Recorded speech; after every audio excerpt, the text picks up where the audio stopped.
আসসালামু আলাইকুম। এটা আপনাদের একটা জিনিস দেখাবো। এই যে দেখেন, এটা হচ্ছে মালটার অবস্থা। হ্যাঁ, তো এটা আমার ছাদ বাগানের মালটা।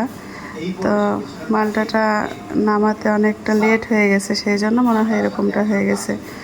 তো এই জন্য দেখাচ্ছি যে আসলে যাদের ছাদ বাগানে কিংবা এমনি হচ্ছে মালটা গাছ আছে বাসার আশেপাশে, নিজস্ব বাসায়, তারা কিন্তু একটা দুইটা, তো তারা কিন্তু অবশ্যই এই সেপ্টেম্বর মাসের হচ্ছে প্রথম দিকেই মালটাগুলো নামিয়ে ফেলতে হবে।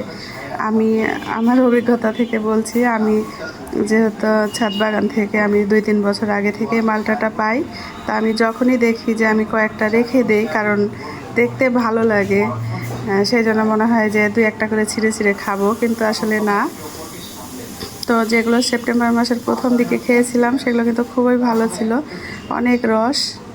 হ্যাঁ, তো এই যে দেখেন একটু লেট করে নামিয়েছি দেখে এরকম। তো এই যে শেষের দিকে